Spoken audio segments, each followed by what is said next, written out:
It is Wednesday, and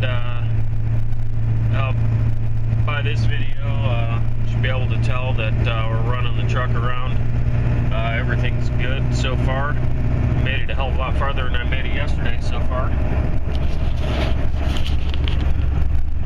Couldn't tell you really what the roads looked like any farther than a mile from my house yesterday, because that's all the more driving I did. I ended up bringing the truck back in the garage after I put the Rescue 911 power service diesel treatment in, and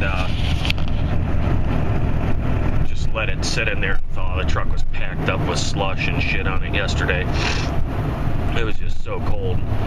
Still pretty windy too. I'm supposed to get a little spit of snow tonight, so I'll go out and do a little cleanup action here. I don't know what we're gonna get. They said 50% chance, so probably an inch of snow. Nothing too terrible, but the temperatures, it looks like 15 degrees is what the truck's saying it is going down the road, so that's probably pretty accurate. Then I'll run the truck around a little bit today and see if I can find another fuel filter for it here. I've got a CarQuest one, but I'm really not too happy about the $50 price tag on a aftermarket filter, when you can buy an aftermarket filter for about $15 anywhere else. I went online, one of my comments gave me a place to go check out for OEM fuel filters. The Ford ones are only $25, so that's half the price of what I paid for that one. And that one doesn't even have, I got it right there, doesn't even have the little filter screen on it. All it is a paper element with the integral cap. So that's what I got in it now, that I put in about a year ago, maybe a year and a half. I only drive about 15,000 miles a year. So it's due. The one that's in it looks clean, but we'll change it out anyway here probably this afternoon. And I'm going to put some more fuel in this truck after I do some running around.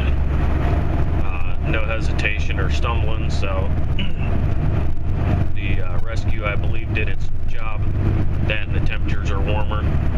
So never had this problem before. I've been running diesel trucks for 20 years, and my dump truck has never sat inside, and that thing would always start. It didn't like it if you didn't plug it in, but it would always start and always run. So, and we had some pretty bad cold here about 10 years ago, when that truck fired right up and ran all day long with no problems. After not running for, a couple weeks, this truck's run every day, and it only sat for about 12 hours outside in that cold and gelled up. So we got some untreated fuel somewhere. I think back the last big cold snap we had, we could still buy 500 part per million sulfur content diesel fuel, and now it's 15. So tell me that that doesn't have something to do with keeping the crud out of your fuel. I wouldn't be surprised if I dropped the tank in this truck and pulled the sending unit out and pulled the screens out of it, and they're probably covered in fucking algae. So I need to do that at some point here. This is definitely not the time to do it when it's this cold. Plus, I've got a 46-gallon aftermarket Titan fuel tank in this truck that's steel, and it's heavy, especially when it's got half a tank of fuel in it. So maybe this late this winter, when the snow plowing's done, I'll drop that sucker out and take a look and see what I got in there. I don't want to take the screens out of the tank, but they're such a fine screen. I wish maybe I'll get carried away and put an aftermarket filter system before the pump on this truck, because it's got the fuel pump in the fuel rail to bring the fuel up to the high pressure oil pump, and the only filter you have before it is those little screens in the tank. And I'd rather have an open tube in the tank than a filter in the frame rail than this, because you can't easily drop a fuel tank to clean a fuel Now, that's just stupid. My 04 Chevy HD that I had with the 6-liter, the only fuel filter in the whole system was in the tank.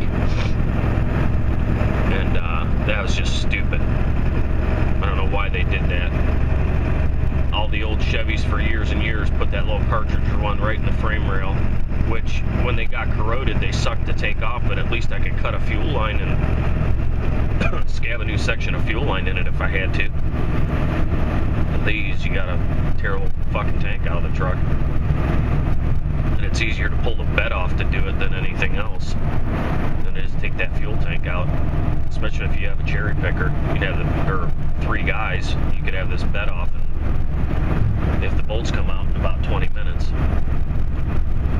So, alright, well, I'll bring you guys back after a while. Maybe we'll hunt down a fuel filter and do a filter change on this thing. Probably do it at home, though. I really don't feel like dragging the Duramax out of the shop today, and I don't have any diesel fuel in my heaters.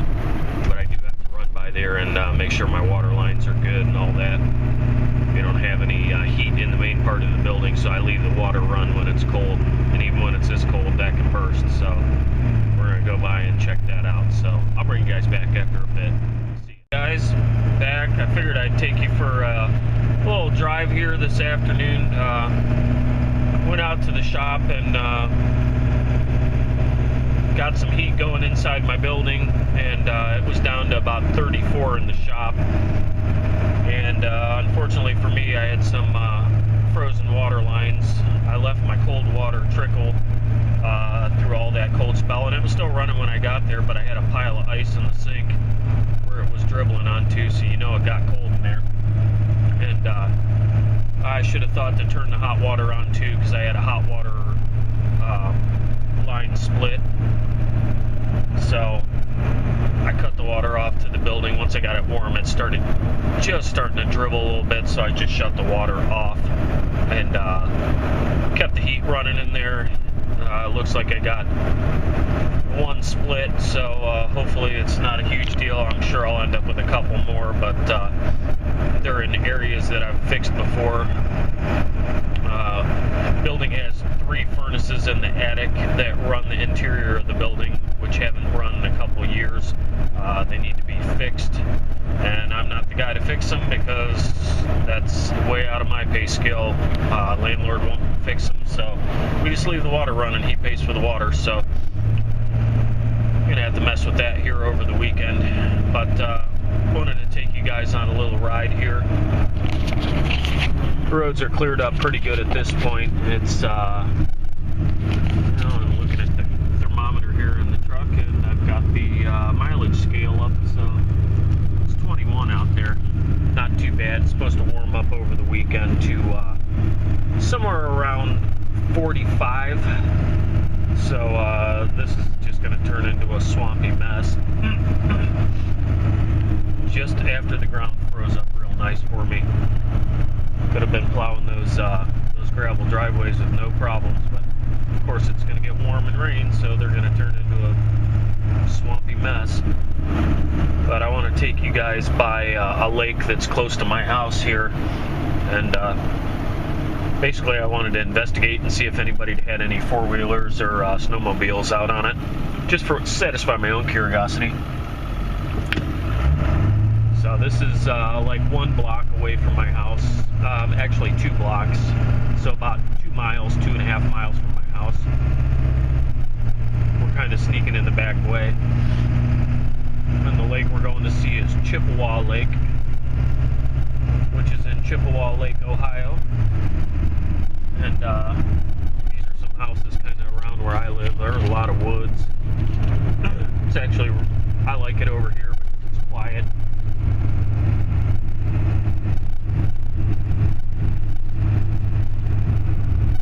A little bit of ice buildup on the road. The roads next to my house were still snow covered yesterday, but now that it's warmed up, the salt has finally started to work. There wasn't really a lot of snow bonded to the pavement. They've kind of got that down to a science with that brine that they spray on the road that kills all the sheet metal on our vehicles and rusts the shit out of our rotors and freezes up calipers hours, but other than that, they keep it de-iced fairly well. You'll get a bunch of mashed potato like garbage on the road that builds up, but that salt in the brine will keep it from adhering to the road and actually bonding to it. It's a pretty nice house right there. Now we're going to look at the backside of Chippewa Lake here. There's a pontoon boat in that guy's driveway. I don't think I'd want my pontoon boat sitting outside in the winter, but I don't have one, so my boat's nestled into a nice warm bed. Luckily this is not a highly traveled road, but there's a view of the lake down there.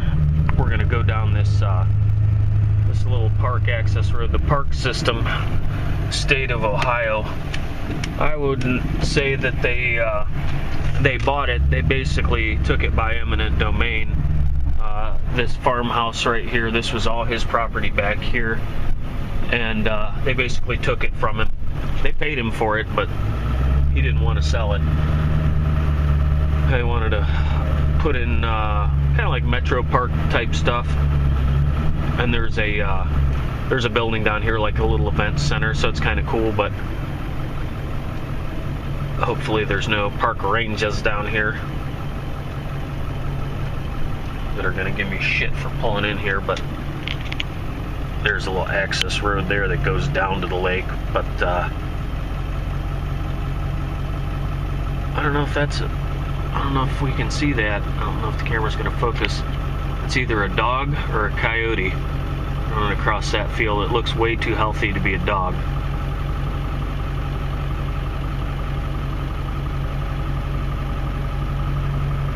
Can't zoom close enough to it. Whatever it is, it's getting it. It would seem odd to be a coyote, but I've seen stranger things. There's a little event center right there. But it's real nice back here. All this land leading up to the lake is all inlet or swamp. These have been farm fields since Flipper was a minnow. There's still, you can see some standing corn off in the distance. We're going to go down. There's another entrance with a boat ramp. They basically wanted this lake to be a public access lake, and for as long as I can remember, it's been private. It's I forget how many acres, 100 and some acres of lake, and there's a lake community that goes around it. Maybe we'll drive through there for the hell of it. Need something for you guys to look at today. But that community that surrounded it, every person that lived there, some of the houses had lake rights to be able to use the lake, and others didn't.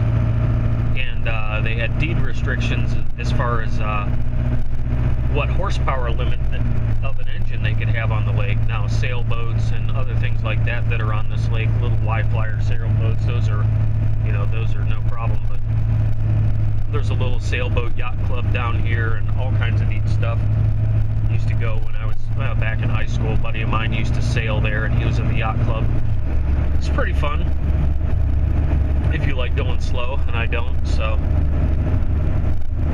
but stuff like that. And then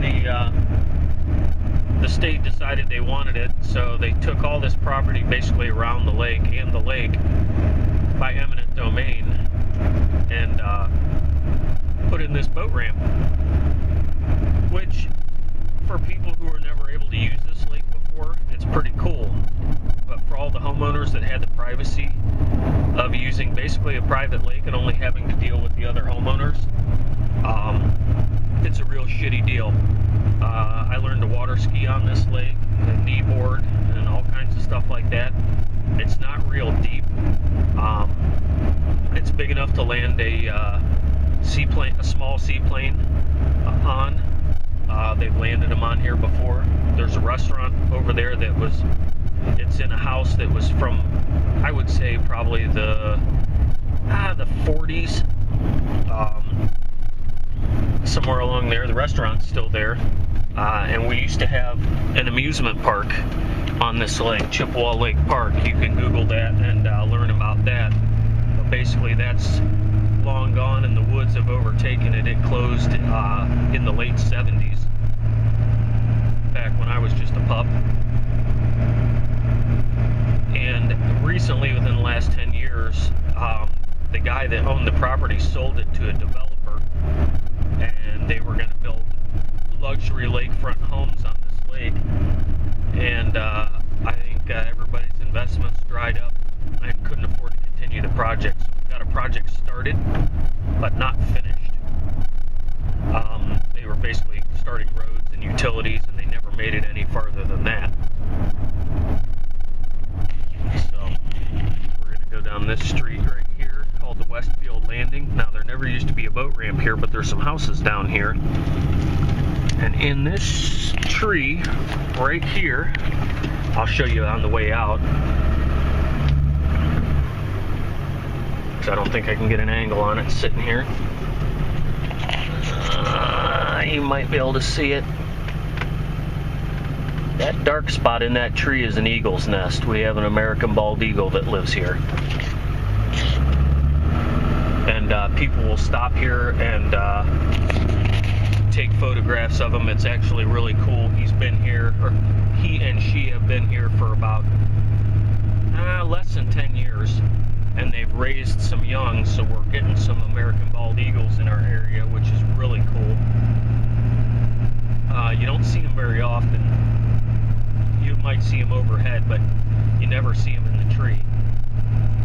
Now this used to be a dead-end, almost private street, and you could come down here and bash through the woods, and right where this boat ramp sits used to be the place that everybody'd bring their pontoon boats and their ski boats and throw an anchor out, and you could stand in waist-deep water and party and drink beer and whatever you wanted to do all day long, and nobody would give you any grief. But now the state owns it, and it's totally fucked all that up. No alcohol out on the lake anymore, which that doesn't stop people, but you got watercraft officers and things like that. And for the most part, there's never any injuries down here. And if there were, they weren't reported. I mean, it was one of those deals where people just kind of respected it and took care of it, didn't litter and things like that. So that was real cool. That used to be the trail back into the lake, and it looked nothing like that before. It was trashed. It was just a muddy, rutted up, shitty trail, and people would go over there and pull their jet skis out and stuff like that. There was a boat ramp, but you had to have a key to the lock to the gate to get to it. And there's still a private boat ramp here, but this one is much nicer. It's only enough to launch, I believe, 1 or 2 boats at a time. I'm actually surprised that they haven't plowed off.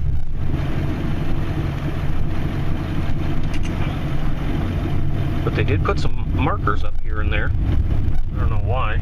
Probably so you don't drive into the swamp.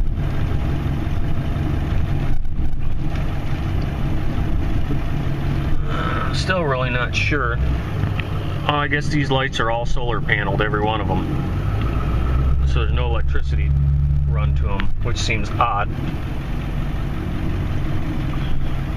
But here's the lake, and this is the area right here that's only like 4 feet deep or 3 foot deep.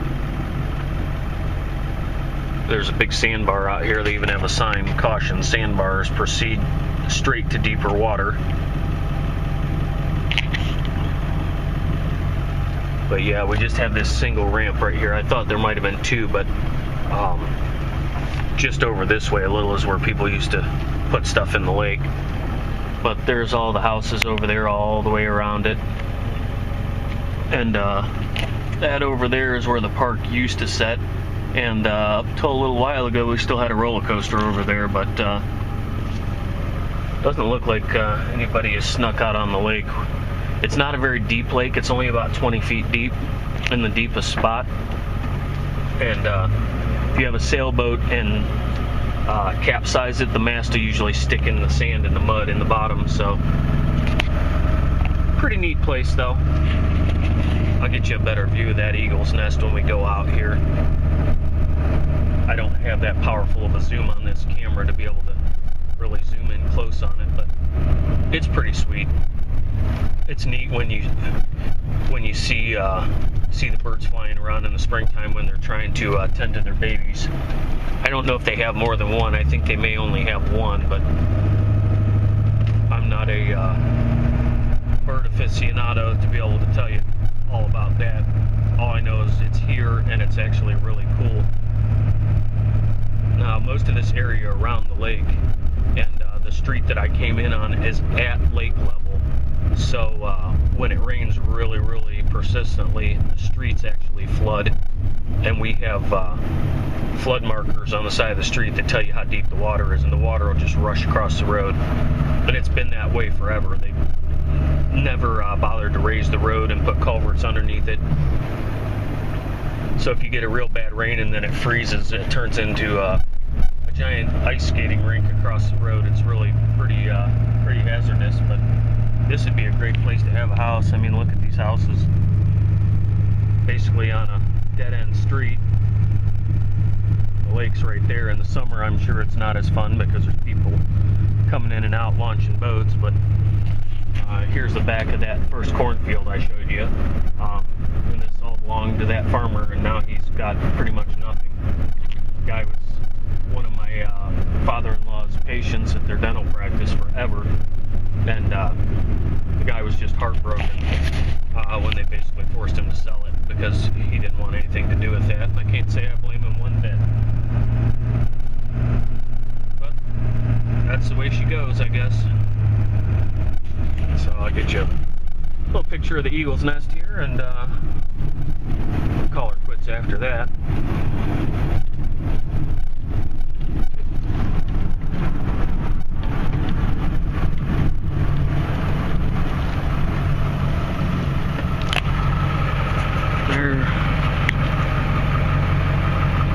There she is up in that tree. I don't see any evidence of its inhabitants around here today. So who knows where they're at. They may be hunkered down in it. I don't know where they go when it's quite this cold. But I'll take you around this block and I'll show you what I mean about the potential for flooding. I don't know if you can really tell or not, but this street here is very low, and it is on the outlet side of the lake. This is the south side of Chippewa Lake, but we got a real low area over here, and this is all swamp in here in the summertime on that side of the road and this side. All willow trees and that kind of stuff that grows in it. That is not standing corn, those are cattails. And then here's what I was talking about when I was talking about the water level. I've never seen it over a 1.5 2 foot deep over here, but this will all be underwater in the springtime. It's actually quite a thing to behold. The other side of the lake, there's a park that goes across a couple different roads. It goes all the way into town. They've got a natural wetland that they've made, so that's pretty cool. But this end of the lake isn't quite as inhabited. So, alright guys, well, I hope you enjoyed that little snippet. And it's probably kind of long, but for those of you guys who like my little driving history lesson videos, thanks for watching, and we'll catch you guys later. See ya.